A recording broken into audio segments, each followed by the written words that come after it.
nom de Jésus. La deuxième prison, c'est la prison spirituelle de l'âme. Alléluia. Et la plupart de ceux qui sont dans cette prison spirituelle de l'âme mangent dans leurs rêves. Qui mange en rêve? Je te donne à manger. Lève bien la main, lève bien. Lève bien. Pas t'occuper de ton voisin. Toi, tu es venu pour chercher une liberté. Il faut bien lever. Tu manges en rêve. On te donne de la vie. Et c'est les démons qui viennent te donner cette nourriture-là. C'est la chair humaine. C'est la chair humaine. Alléluia. Alléluia. Alléluia. Mais je crois que ce soit Dieu en train de briser les chaînes de cette prison et de libérer ton âme de cette prison dans le nom de Jésus. C'est une prison où le cœur est impliqué. Tout ce que tu gardes dans ton cœur, tu n'arrives pas à pardonner facilement. Ceux qui sont dans la prison de l'âme sont caractérisés par cela. Un manque de pardon, tu ne peux pas pardonner. C'est difficile pour toi de pardonner. Il y a des rancunes que tu as gardées contre des gens. Tu sens de la colère à l'intérieur de toi. Il y en a, quand ils sont en colère, ils se mettent à trembler. Ils tremblent, ils perdent tous ses sens. On a eu un ami, quand il est en colère, après qu'on l'a su, il doit avoir du sang. On était tout petit. Donc quand il se met en colère, on trouve une lame pour lui. On a toujours une lame. C'est-à-dire quand il se déchire et puis voit le sang, ça dit sa colère. On a lavé un os de gorille. Alléluia. Il est en prison. Il est en prison. L'amertume. Tout ce qui se trouve dans ton cœur, qui est caché, la méchanceté, tout ce qui est dans ton cœur qui te fait mal. Quand tu sens dans ton cœur la haine, la méchanceté. Il y en a qui sont foncièrement méchants. Tu ne sais pas pourquoi, mais tu es méchante, tu es méchant. Et tes actions que tu poses, souvent tu te poses la question, est-ce que c'est moi-même que j'ai fait ça là? Ce qui sort de ta bouche, c'est plus que l'âme. Quand tu parles, on dirait ça déchire. Alléluia. Alléluia. On entend souvent dire que mais celui-là, son cœur est noir. Ou bien il a un fond qui n'est pas bon. Ceux qui sont dans la prison de l'âme, c'est leur cœur, des choses cachées dans leur cœur, des choses cachées dans leur cœur. La haine, la vengeance, la colère, le ressentiment. J'avais une de mes filles qui était sorcière à Daloa. Elle dit, papa, quand on rentre dans une église, tous ceux qui ont la haine dans leur cœur, tous ceux qui ne pardonnent pas facilement, tous ceux qui se mettent en colère et qui ont envie de détruire, on peut les initier facilement. Si elle entre ici, tu n'as pas besoin de parler. Tu es en prison. Elle sait que ce cœur-là n'est pas un bon cœur. Elle peut t'initier. Et c'est pourquoi ceux qui sont dans ce type de prison, on leur donne à manger. On leur donne à boire. C'est pourquoi tu vas te voir dans des rêves, en train de manger, en train de boire des choses. Ce que tu manges comme nourriture, c'est rien d'autre que la chair humaine. Parce que là, on peut facilement t'avoir. Pourquoi? Parce que c'est de ton âme dont il est question. L'âme est emprisonnée. Cette prison spirituelle où les démons peuvent... Et c'est à ce niveau-là que les démons peuvent coucher avec toi n'importe comment. Les histoires de mari de nuit, de femme de nuit, c'est au niveau de l'âme. Mais pourquoi? Parce que tu es en prison. Donc quand tu es prisonnier, même aujourd'hui, les prisons physiques, Quand tu rentres, même que ce soit des hommes ou des femmes, ils peuvent te... Voilà. Tu n'as pas de liberté. Donc les démons qui te gardent dans cette prison couchent avec toi et tu rêves. On est en train de coucher avec toi. Que tu as des rapports sexuels. Femme comme garçon, mari de nuit, femme de nuit. Alléluia. Qui a un mari de nuit et puis une femme de nuit? Lève bien la main. Lève bien. Il y en a qui n'ont pas, mais qui... Il était là avant, mais tu ne le vois plus, mais il est là.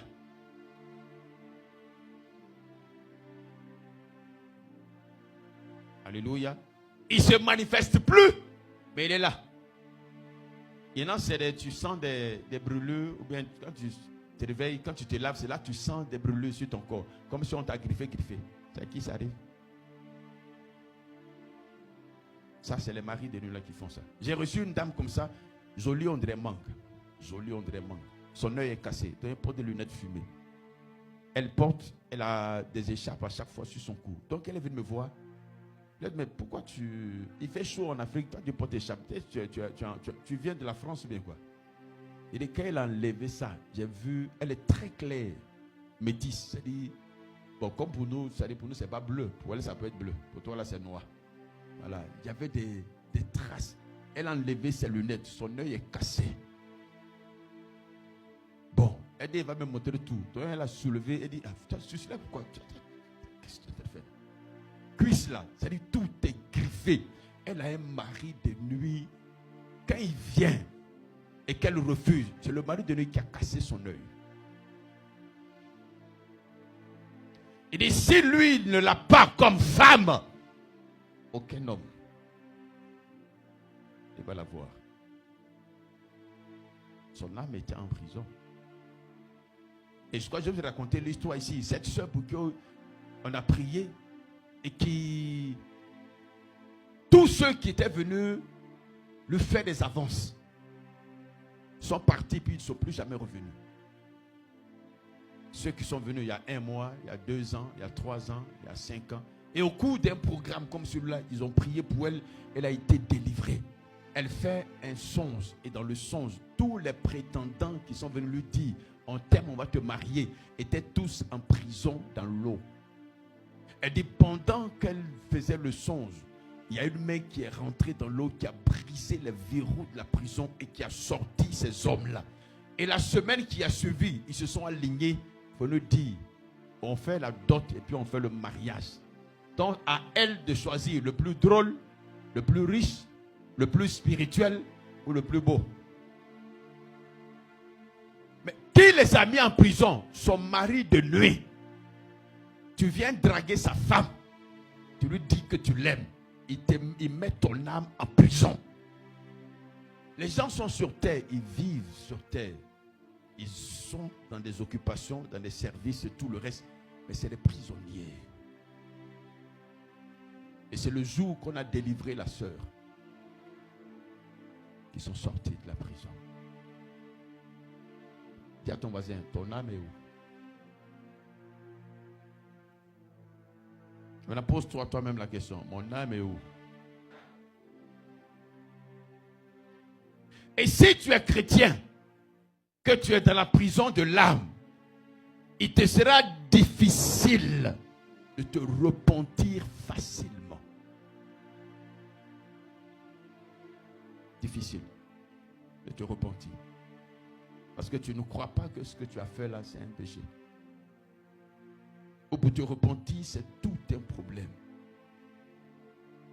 Et si tu es chrétien, que ton âme est dans la prison spirituelle de l'âme, tout ce qui concerne Dieu, ça ne t'intéresse pas. Tu peux être de cette église. On a un tel programme, ça ne te dit rien du tout. On dit on va évangéliser, ça ne te dit rien du tout. Tu viens à l'église quand tu veux. Tu fais comme tu veux. C'est-à-dire les choses de Dieu ne t'intéressent pas. C'est-à-dire, on parle des choses spirituelles. Toi, tu peux aussi. Ces gens-là, ils n'ont rien à faire. Non, on cherche l'argent. Ils sont dans l'église. Et à ton voisin, tu es en prison.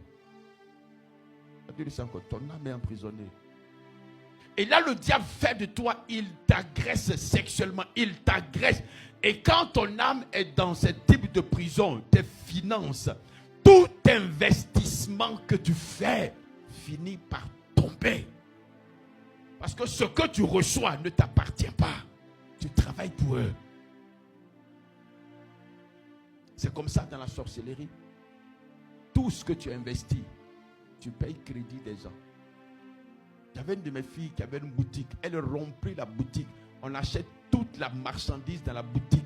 Elle n'a pas d'économie. Elle a des dettes. Et le jour où je priais pour elle, l'esprit qui s'est manifesté dit, mais son argent là, nous on prend pour payer nos crédits. Where do you? Il dit, c'est son argent, nous on prend pour payer nos crédits là-bas. Là.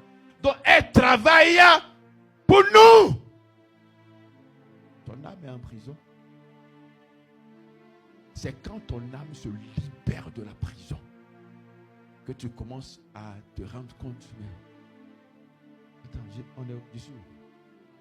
Qu'est-ce qui se passe? Tu as l'impression que tes yeux s'ouvrent. On n'a jamais prié pour toi, puis tu as eu cette sensation-là d'être sorti de quelque chose. Alléluia. Alléluia. Est-ce que l'Esprit de Dieu fait du bien à quelqu'un? Et quand ton âme est dans cette prison spirituelle-là, tu as des pensées de meurtre. C'est-à-dire, je dis les choses pour que tu vois si tu es dedans ou pas. C'est-à-dire, quand tu te mets en colère, tu as envie de tuer. Tu as des pensées. Tu es avec ton mari, tu te mets en colère, puis tu penses, s'il pouvait mourir même, c'est bon. Ou tu penses à ta femme, si elle peut mourir même, c'est bon. Si elle peut faire accident même pour mourir même, c'est bon. Tu sais pas, quand tu es en colère, tu as envie de prendre une machette. Tu ne fais pas, hein.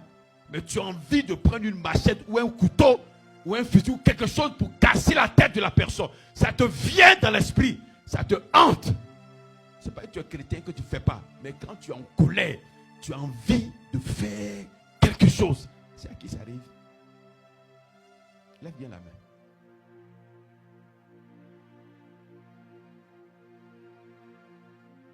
Alléluia. Ne t'inquiète pas. On va sortir de cette prison. On va sortir de cette prison là ce soir.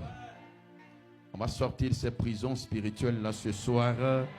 Au nom de...